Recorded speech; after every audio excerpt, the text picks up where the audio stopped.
Yo, yo, yo, what's up? I'm back once again with another movie review, man. You already know what this movie review is going to be about. That's right, it's going to be about John Wick Chapter 4. What else could it be, man? This is one of the biggest movies of the year, one of the most highly anticipated films of the year. I've been dying to see this film ever since, the trailers dropped. It's finally here, and I'm here to give my thoughts on one of my favorite characters, one of my favorite movie series of all time, man, John Wick.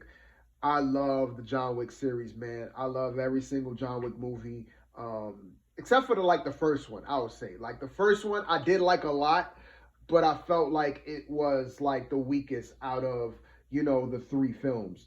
Um, I love the action in it, but the plot to me was just a little bit too simplistic. I think if I were to go back and watch it again, I think I would appreciate it a lot more just because of the world building, and I would like get to understand it a little bit more. So I think I'm gonna do that. Go back and watch the first one and maybe watch the other two.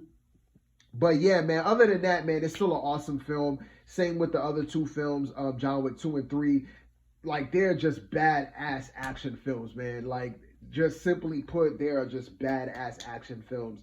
And now that we have this one, this is another solid addition to a great movie franchise, a great movie series in the John Wick series. Um, John Wick 4 is freaking amazing. I know this film wasn't going to disappoint me. I had high expectations going in, and I was left more than satisfied, man. I freaking love this movie, man. It's great. You know what I mean? One of the things that I do like about the John Wick series is that they always give you something that you've never seen before. They always push the boundaries with the action. Always giving you some unique shots, some unique visuals. The fight choreography. They always give you something unique with that, and just implementing certain ideas that you would never think that would work in a fight scene. They'll give it to you. You know what I mean? Just it gets crazy. You know what I mean? And this one is no exception. There are like this movie is long, but like it feels like more than half of it is just action scenes, just like long drawn out action scenes, even more so than the other three. So if you're going into this film expecting like some badass action, like a lot of action, you are going to get that 20 fold. I'm telling you, there are a bunch of action scenes in this film, man. It's just balls to the wall action. They don't mess around. They do not play around, man. I know that's what a lot of people go into this film for, and you're not gonna be left disappointed. You're gonna be left going out the theater like, God damn it, man! Like that shit was badass. That's how I felt walking out the theater. So yeah, man, the action was super duper solid, especially that last act in the film. Just crazy action. It's just something that I've never seen before, especially with the way there's a certain fight sequence that happens towards the end where like the angle that they use like a bird eye angle, and it's almost like a video game. And like Keanu Reeves just going room to room, just like shooting assassins down with this. Is I'm not even gonna spoil it, man, but just that whole fight sequence, and that's just one fight sequence alone. Just I was just like, yeah, this is badass. And there's a lot of other fight sequences in here that's like pretty good.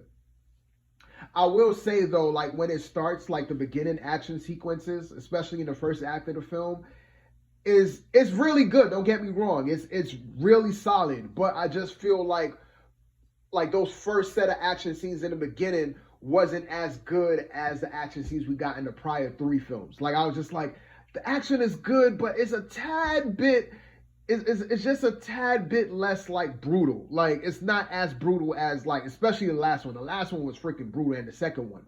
But this one is kind of like they toned down like even though they gave you a lot of action in this film, like in the beginning, it felt like a lot of the action scenes in the beginning of this film was kind of like toned down compared to the other three. I don't know if that's just me, but that's how it felt. Like I still really enjoyed them, but I was just like, it's a tad, not too much, but just a tad bit toned down. So I guess you could say that's a negative. But yeah, other than that, the action sequences are solid. We do get a couple of new characters in this film. One of the main new characters is Kane. He plays like the longtime friend of John Wick. He's like another, highly trained assassin. That was pretty much, he was done with the game, but he was ordered to come back to hunt down John Wick. So his character is dope, man. I really like his character a lot. And there's another new character, another assassin. He's a black dude. He has a he's almost like a hunter, man. Like he has like his whole garb, just like the way how he carries himself. Like he's almost like a journeyman, it seems like. Because a lot of the other assassins, they're like in, these nice, suits, like tuxedo suits and shit like that. But he's more dressed like a hunter, you know what I mean, with his dog and stuff like that. And his character was dope. And all the other returning cast of characters was amazing. The villain too. The villain is a new character played by Bill Skarsgård. I think he did a great job playing the villain in this film. Really like his role as the villain. Did an amazing job. Lawrence Fishburne, of course, knocked it out the park. The owner of the Continental Hotel in New York, his character is always a good character. I think his name is Walter. And the concierge, played by Lance Reddick, who recently passed away. Shout out to him. Much love to him. He's one of those like underrated actors. I wouldn't say underrated, but he's like one of those actors that you see quite a bit in like movies here and there, but you don't really know his name. You know what I mean? He's one of those type of actors. He's been in the game for years, and unfortunately, he passed away a couple days ago. And he wasn't in this movie for a long time, but yeah, man. Just shout out to him. He played. I do like his character too in this series. Now, I'm gonna say something here that's gonna spoil it, but I want to mention this. It's kind of speaking, and this is pertaining to Lance Reddick's character especially. It was kind of creepy because, like I said, this is gonna be a spoiler. But Lance Reddick's character, he dies in the beginning of this film, and because that he's pretty much, he just passed away. Like it was kind of creepy seeing him pass in the movie, and the characters in the movie giving him his respects, knowing that like he passed away in real life after. It'll trip you out. And like while I'm watching the film, a couple of other people kind of murmured that same sentiment. Like they was like, yo, this is a little bit creeped out. Like, because he died he just passed away, like, not even a week ago. And I'm watching this film, he died in the film, and everybody's paying his respects to him. And it's just like, yo, it kind of hits you, quite different. So I do got to mention that because, especially if you haven't seen the film, yeah, that little part right there may creep you out a little bit. But besides that, man, it's just a solid movie, just solid cast of characters. I love the story too, man. One of the other things that's solid about this franchise is the world building. Like, they've done a great job building this whole world, like this whole underground world of like assassins, and you got ranks, and you got the people like the elites that sit at the top, and then you got the underdogs. You know what I mean? You got the little you got the high table, then you got the under table, people who's running tables underground, like running, orders and stuff like that underground, because maybe they broken the rules a little bit to where they had to kind of like go off grid. Like that whole sort of thing, like you just feel like when you watch these films, like you're like, man, this is a whole different world, man. And they've done a great job just building this world, man, and building the characters around it, and like understanding that whole game, like, yo, you got to do this in order to get to this person. And it's very interesting. And I think that's what gives these movies kind of like rewatchability, not only for the action, but just to understand how the game works. You know what I mean? How that whole game of, okay, you got this assassin on the run, but he's trying to get out. So he got to abide by certain rules. You know what I mean? And, they got to like do certain things. It's very interesting. It is very interesting. And this film is no different than the other three as far as like how the game is played, and, abiding by certain rules, and you got to go through this person, got to go through that person, got to take this person out to get to this rank and stuff like that. It is very interesting, man. And there's a lot of lines of dialogue that's very like you could pick apart, and it's kind of like philosophical, man. There's a lot of gems in here, like you're just like, yo, that was deep. And, you know, it got me to thinking, you know, on a deeper level about certain things, especially like pertaining to life and stuff.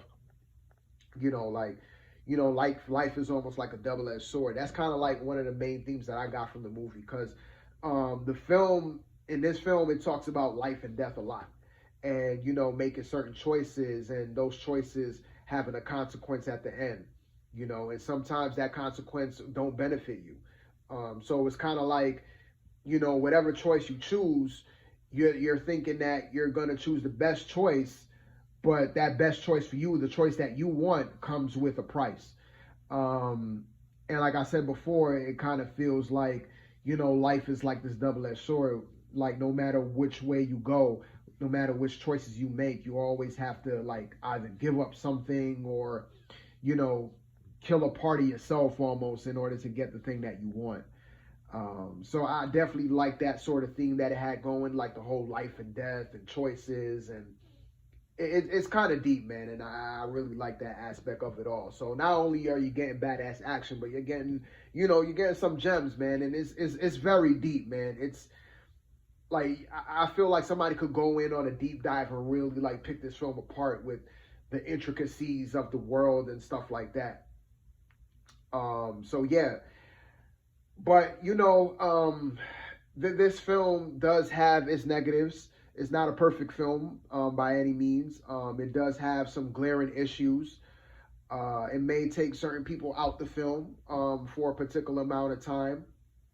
But it doesn't really have that much negatives. But it does have two glaring negatives that I want to talk about because it kind of bogs the film down a little bit. You know what I mean? And it could take you out the film in its entirety for a brief moment. One of the biggest negatives of this film is the runtime. This film is very long. This film, I think it clocks in at like 2.5 hours. So you're looking at a close to 3-hour film, and you definitely feel it, especially towards the end. You definitely feel that over 2-hour long runtime towards the end. I feel like if they would have cut 15 to 20 minutes, the movie would have been a lot more tighter. It would have been a lot more better. But still, it's still a great movie. But I'm just saying, like, the runtime of it all, you do feel it towards the end, and it could be a little bit too much. And this is going into my second glaring negative, which is the ridiculousness factor, if that's a thing. This film gets quite bit ridiculous, especially towards the end. But, you know, throughout the film, it does have, it's like, you have to suspend your disbelief.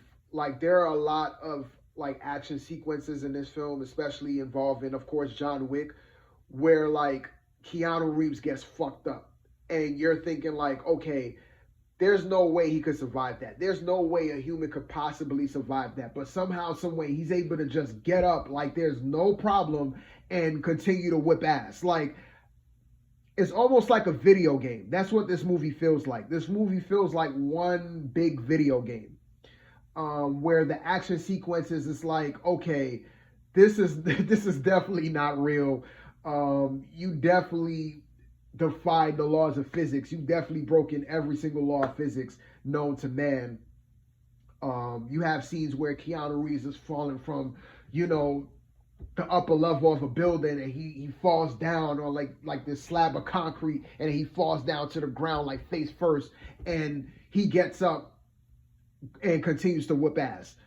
And you're just like, wait a minute, like, how the hell do you get up from that?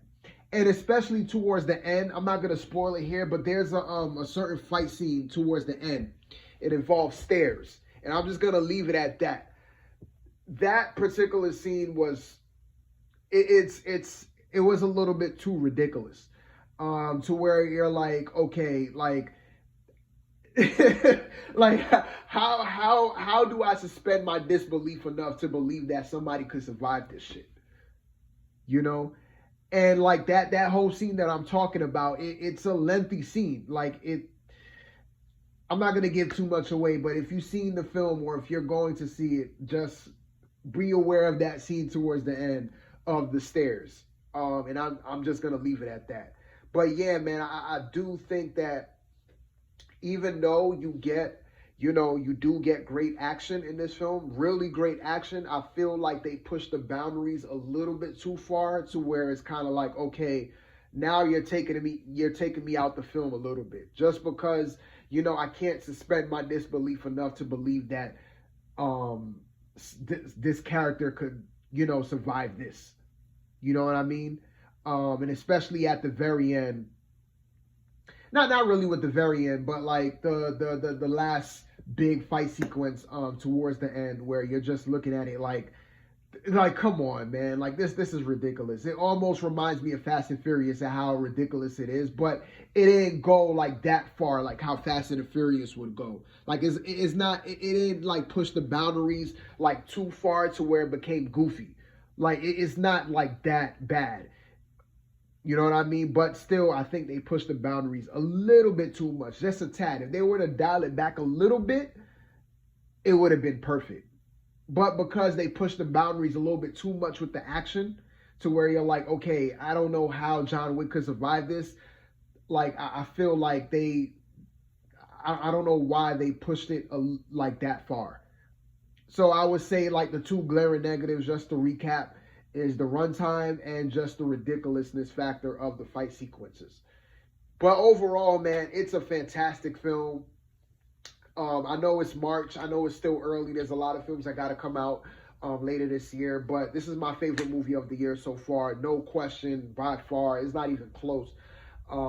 This film is my favorite film of the year. I think I'm going to go and see it again next weekend because I just love it that damn much. And I think I'm going to rewatch the first three. And I don't know if I'm going to do a movie review on those films. But definitely with this film, I'm going to try to watch it again next weekend, man. Because I want to support this film as much as I can. Because this film deserves all the praise, man.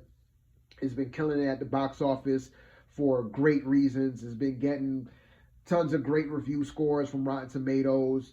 Yeah, man, I'm just proud, man. I'm just happy that I saw it. I was able to see it on its opening weekend, and man, I'm happy, man. So with that being said, man, I think I'm gonna wrap this review up, and until my next one, man, I'm out.